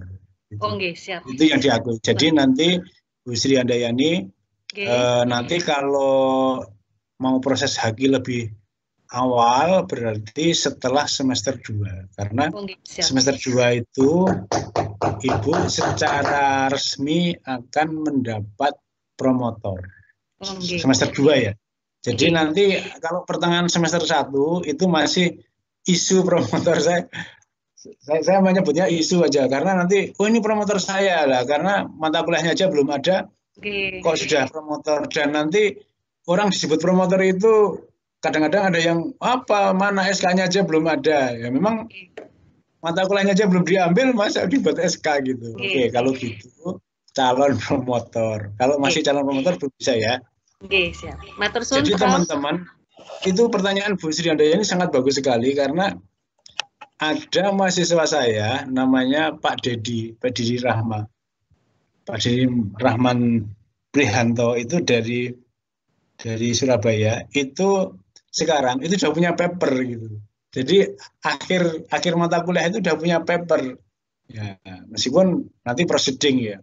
Nah, ini udah bingung. Ini Prof, ini saya mau publikasi, promotor kedua saya siapa gitu, kelabakan akhirnya. Oh ya, wes saya tak carikan gitu. Jadi harusnya kan minggu depan saya baru umumkan promotor itu, tetapi 3 minggu yang lalu Pak Dedi itu sudah punya paper, udah jadi gitu, mau dipublikasi. Ya wes, selalu tak carikan gitu, nggak apa-apa. Jadi dia mendahului gitu. Tapi nanti ya, nanti promotormu ini, dan paper yang akan Anda gunakan untuk lulus nanti itu harus mencantumkan afiliasi DSI. Jadi kalau itu harus hati-hati ya nanti, karena itu aturan. Maaf ya, nanti Pak Rektor itu akan melihat paper Anda betul. Jadi Pak Rektor itu akan tanda tangan ijazah. Anda bisa tanya yang mahasiswa S3. Pak Rektor itu akan melihat tanda tangan ijazah Anda kalau syarat papernya sudah ada di sebelah ijazah itu. Jadi loh ini kok USM ya, nggak mau gitu. Jadi seperti itu. Ada aturan itu memang ada di Perak itu, Bu Handayani ya. Di Perak peraturan akademik itu memang di situ tertulis bahwa afiliasi yang digunakan itu. Nah, sekarang ada yang menarik teman-teman. Ini rahasianya kenapa saya profesornya cepat gitu. Alhamdulillah di antara ini saya kayaknya yang paling muda ini profesornya. Kenapa? Karena saya bersyukur promotor saya itu memperbolehkan menulis double affiliation. Nanti ya double affiliation. Jadi misalnya Usman Effendi atasnya itu ditulis 1,2. Satu itu adalah PhD student atau program Doctor of Information System di Diponegoro University. Yang 2 itu universitasmu. Misalnya Pak Usman itu dari mana itu? Bina Dharma, Pak. Bina Dharma ya, lupa ya. Dari Palembang.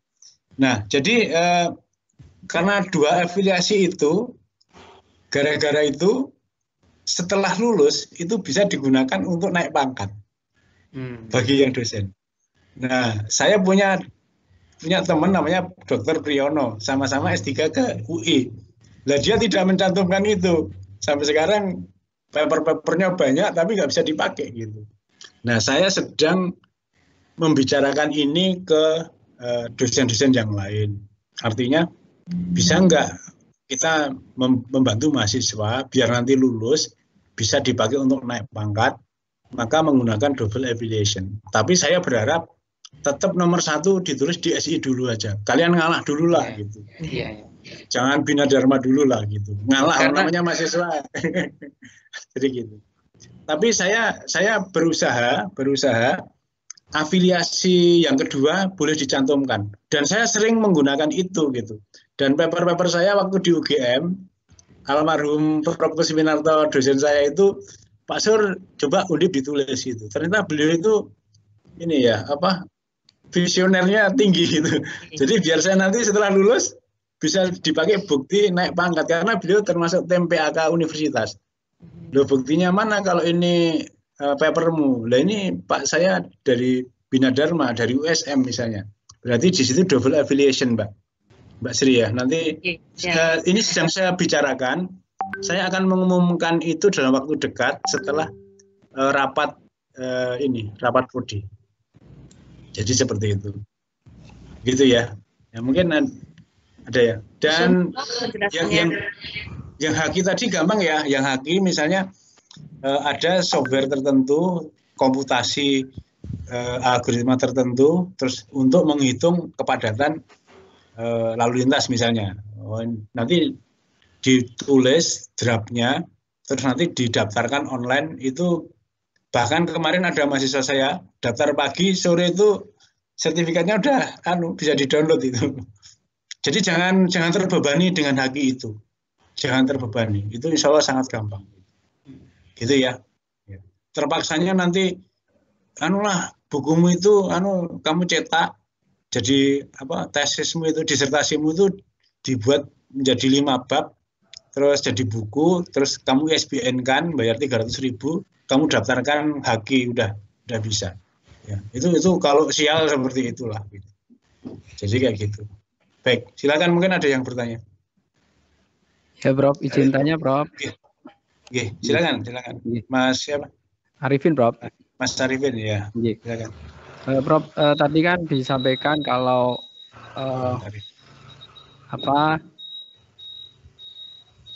ngajukan paper itu kan dari semester 3 atau 4 sama semester 5 ya, Prof ya.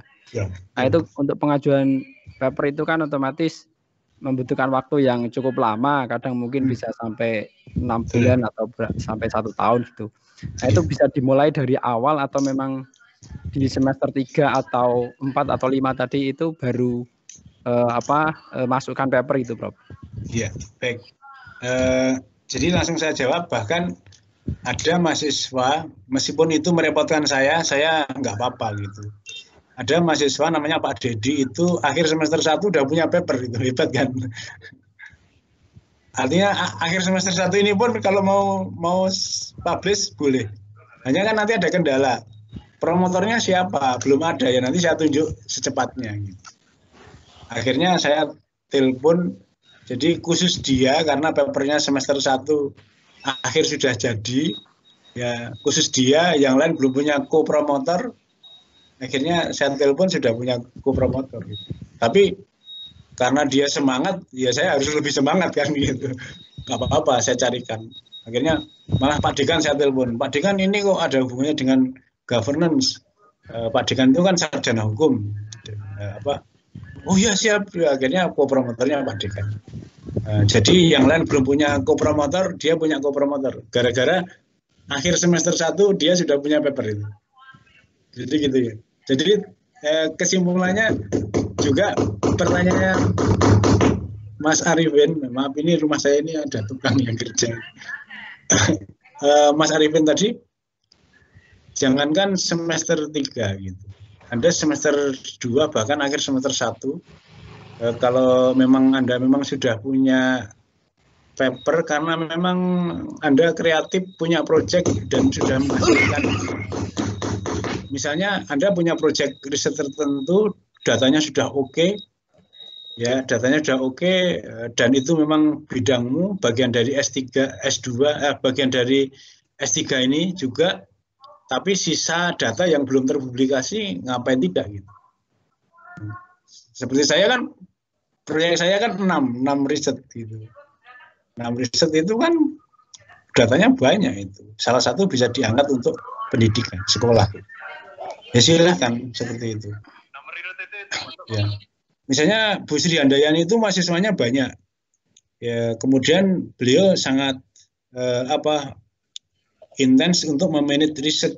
Jadi mahasiswa itu stakeholder riset di lab. Mahasiswa S1 itu suruh ambil data kemana-mana, nanti paruan datanya. Yang satu untuk desainnya, yang satu untuk mahasiswanya, yang satu untuk skripsi lulus, yang satu untuk saya gitu.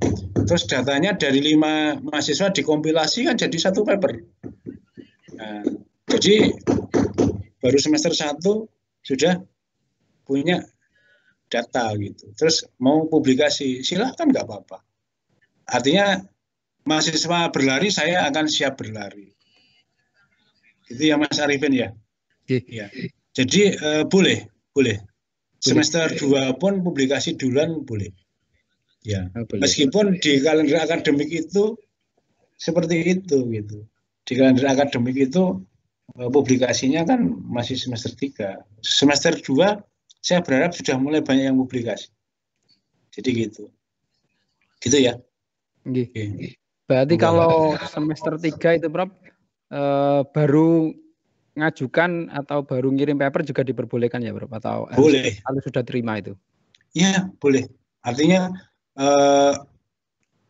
nanti batasnya jadi begini, untuk penilaian kan publikasi itu paper sampai di mana, nulis draft aja nanti dapat nilai kok gitu. Ya kalau sampai publikasi ya A gitu, misalnya kayak gitu lah. Nanti cara penilaian mata kuliah kan ada publikasi Mas itu. Itu nanti ada aturannya. Nanti yang akan menjelaskan kita prodi nanti ada sesi tertentu lah gitu. Siap. Gitu. Jadi kalau penelitian 1 sampai 5 itu penilaiannya bagaimana? Yang menilai promotor Anda. Jadi nanti setiap akhir semester pertama Anda harus memenuhi minimal 14 kali bimbingan di SSO. Jadi nanti di SSO itu ada aktivitas bimbingan ya, harus diisi. Nah, kalau kurang dari 14 kali, nanti kalian tidak bisa mendapatkan nilai. Gitu. Jadi seperti itu sistemnya. Nah, yang menilai siapa? Yang menilai adalah pembimbingmu. Dari 14 bimbingan itu nanti akan ada approve persetujuan. Misalnya minggu ini kamu bimbingan apa? Oh, ternyata bimbingan topik riset. Oh ya, disetujui sampai 14 kali. Berarti transaksi genap, baru Anda akan berhak mendapatkan nilai penelitian 1 gitu. Jadi gitu. Jadi jangan enak-enak ya. Sekarang sekolah itu nggak enak-enak. Saya khawatir kalian itu lihat distribusi, loh Pak, S3 kok cuma 8 SKS ya. Waduh, terus kamu 8 SKS itu cuma apa tuh, sambil tiduran aja. Nggak gitu. Kamu harus minimal 14 kali mendiskusikan topik disertasi, dan itu harus tercatat di SSO. Ya, sudah mulai buka-buka SSO kan itu. Di SSO itu ada bimbingan, ada form bimbingan, dan itu nanti betul-betul akan kita gunakan. Kuliah juga, kalau kurang dari 75 kehadiran, langsung autolog loh itu. Jadi spreadsheet-nya itu yang digunakan untuk menginput nilai, itu langsung terkunci dari sananya itu. Nah, terus cara membebaskannya bagaimana itu, dosennya aja tidak mampu gitu. Jadi seperti itu. Maka kalau seperti ini, Kaprodi itu was-was. Jangan sampai kehadiranmu kurang, ya tolong ya. Bagaimana caranya gitu. Ya, jadi seperti itu. Kehadiran waktu kuliah itu. Jadi gitu. Ya, mungkin ada pertanyaan lagi, silakan. Masih 5 menit. Ya. Nanti saya masih punya 2 sesi lagi ketemu Anda untuk melanjutkan diskusi ini. Silakan. Kalau ada yang mau tanya, Prof. Oke, silakan, Mas. Iya, saya guru, Prof. Mas Ini Guru tadi ya. kan disampaikan yang di BC itu syarat lulus jurnal atau proceeding Scopus gitu Prof tadi ya. Iya, iya. Nah, itu juga tapi pertanyaan saya sama, apakah itu selama masa kuliah ini atau sebelumnya juga bisa diakui gitu, Prof? Oh ya, sebelumnya jelas tidak diakui gitu. Karena kan sebelumnya kan Anda tidak menggunakan afiliasi di SI Undip dan tidak mengajak promotor, ya kan? Oh ya. Ya, itu ya kuncinya di situ sih. Dan itu yang penting lagi harus bagian dari disertasi, Mas. Jadi misalnya begini, itu aturan-aturan itu sebenarnya sudah kita buat, hanya memang itu ada SOP-nya ya. Misalnya Mas Guru ini ambil bidangnya supply chain, kebetulan publikasinya kok melenceng karena penelitian ikut orang lain, terus boleh penulis utama terus dimasukkan. Nah, jadi bukan bagian dari disertasi itu kan, nggak bisa. Jadi gitu. Yeah. Jadi itu aturan dari Perak ya, bukan saya yang ngarang gitu.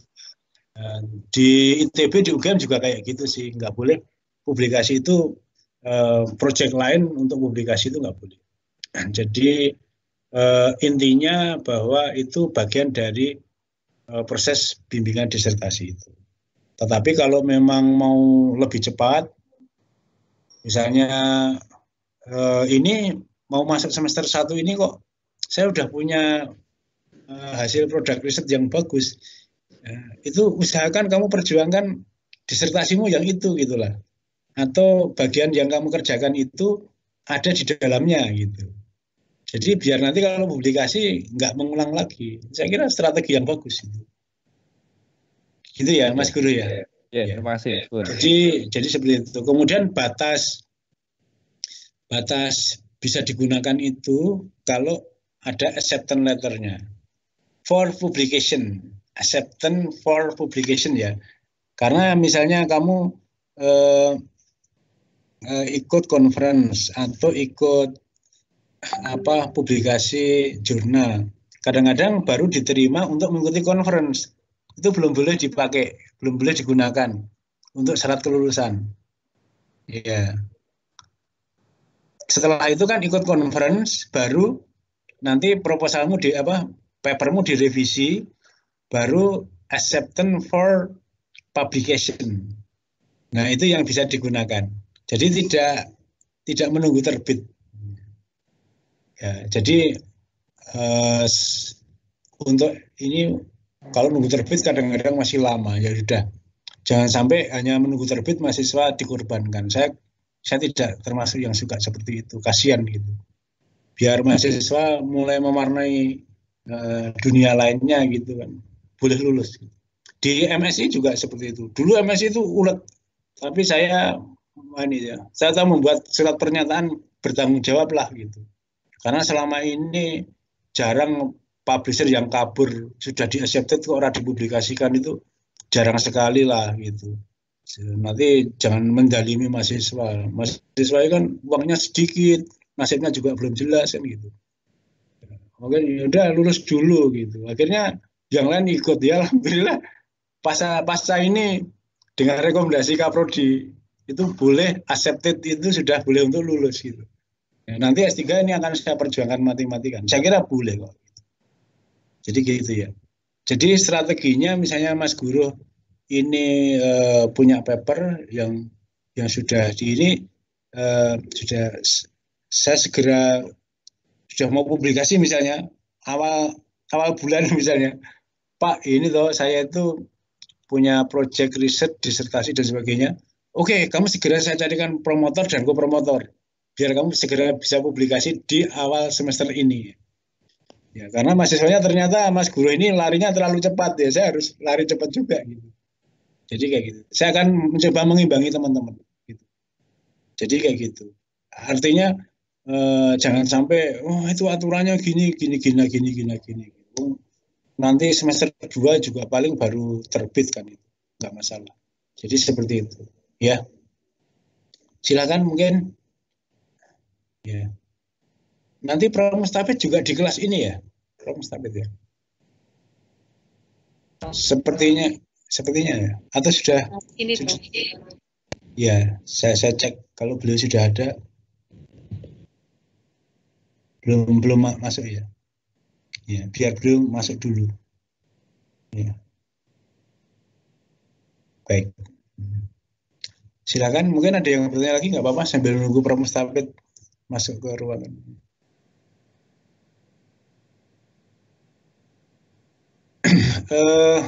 Jadi kebetulan untuk jurnal kita tidak membatasi harus Q berapa. Ya, tidak harus Q4 juga boleh. Ya, Q4 sampai Q1. Kalau Q1 mending gini, mending sekarang itu usahakan syarat lulus dulu aja terpenuhi, nggak usah idealis, nggak usah apa gitu. Karena perjalananmu itu masih panjang. Jadi menurut saya lulus S3 itu kan baru gerbang jadi dosen itu lulus S3. Jadi setelah S3 itu perjalanannya masih panjang lah gitu. Di sini yang jangan terlalu idealis itu. Jangan. Saya mendapatkan mahasiswa idealis itu dan lulusnya lama itu ada gitu di Undip ini, di MSI Undip juga ada itu, pinter tapi lulusnya lama karena dia memang orangnya idealis. Ya baik. Maaf Prof, sedikit tanya Prof. Silakan. Iya Prof, saya sedikit bertanya untuk sebenarnya bukan pertanyaan sih ya Prof. Iya, saya Irfan dari Purwokerto. Jadi ini kan masalah publikasi tadi Prof. Jadi kebetulan kan Prof nanti mengajar di metodologi penelitian ya Prof ya. Mungkin sedikit saran Prof. Jadi tadi juga Prof berencana untuk memberikan isu untuk calon promotor gitu ya. Mungkin di mata kuliah tersebut di metodologi penelitian tadi di tengah-tengah itu ya saya yakin teman-teman di sini pasti sudah mempersiapkan publikasi gitu. Jadi nanti di semacam kayak review gitu Prof. Jadi nanti menentukan sekalian menentukan calon promotornya sehingga nanti kami langsung bisa menginputkan calon promotor tersebut untuk kita submit istilahnya, baru submit lah istilah di mata kuliah metodologi penelitian tadi gitu Prof. Jadi nanti pas di akhir mungkin pas semester 2 kita tinggal lihat apakah ada LOA atau memang langsung publish. Kira-kira begitu Prof. Ini saran aja sih Prof.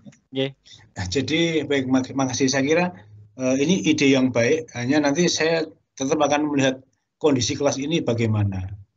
Kebetulan saya pengajar ketiga kebetulan ya. Pengajar pertama kedua itu Prof. Mustafid, Prof. Pur. Setelah itu nanti saya. Kalau saya misalnya oke, sekarang topikmu apa, tentukan gap risetnya. Gap riset itu problem statement. Ya kalau sudah punya paper saya kira sudah oke gitu. Tapi teman-teman sudah pada punya paper belum gitu. Misalnya kayak gitu.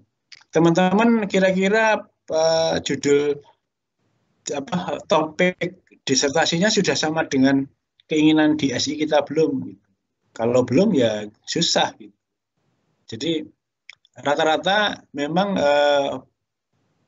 biasanya kita menggali topik dulu. Setelah menggali topik, kita harus mempertajam bahwa judul itu memiliki gap riset. Itu yang paling penting. Gap riset itu ada problem statement dan ada solusi yang diberikan. Karena maaf ya, saya tidak menjelekkan atau bagaimana. Mahasiswa itu membedakan rumusan masalah dan latar belakang itu kadang-kadang kacau gitu. Atau membuat proposal riset itu di dalam topik itu belum ada gap-nya. Gap-nya itu masalahnya apa gitu. Masalahnya apa dan dari masalah itu apa yang Anda tawarkan. Dan masalah itu kan harus memenuhi unsur-unsur sistem informasi gitu. Ya, itu yang kadang-kadang di situ aja agak lama gitu. Kalau yang sudah jadi ya kayak Pak Dedi itu, saya berikan contoh. Oh ini Pak Dedi ya, maaf ya Pak Dedi dulu kan alumni kita. Sudah tahu dia dari SI dan dia aktif riset. Ya sudah, running well, apa-apa yang kita katakan udah cocok. Papernya sudah langsung bisa diterima gitu loh. Ya, papernya langsung diterima, akhirnya di akhir semester ini dia sudah butuh co-promotor, sudah langsung saya tunjuk, dia sudah publikasi sekarang. Jadi gitu, publikasi untuk paper yang pertama. Ya, jadi tapi kan itu hanya satu di antara 25 orang ternyata. Jadi gitu ya. Tapi kalau oke, misalnya nanti Mas Irfan seperti itu, ada yang itu kita juga ikut kejar, gitu ya. Tapi ini masukan yang bagus juga. Yang jelas nanti di pertengahan ini, meskipun saya belum mengampu pertengahan semester ini, saya memastikan Anda judul disertasi harus, bukan judul ya, topik itu intinya kata kuncinya lah, kata kunci disertasimu itu tentang ABCD-nya atau apa gitu. Itu sudah fix lah gitu, sudah fix. Ya, kebetulan nanti kita suruh mengisi isian, misalnya objeknya apa, trennya apa, kemudian bidangnya apa. Bidangnya kita udah kasih contoh gitu. Nanti saya akan share. Sepertinya pernah saya share itu di grup BA ya. Yang itu apa? Mapping riset itu loh. Sampun, Prof. Mapping riset. Nah, mapping riset itu kamu lihat, itulah kira-kira nanti di metodologi penelitian, topik risetmu itu mencakup hal itu gitu. Di mapping riset di grup. Coba yang belum lihat di grup BA itu ada pemetaan riset area dari SI, itu kira-kira topik risetmu itu kalau ditanya 5 hal, kamu akan bisa menjawab. Misalnya,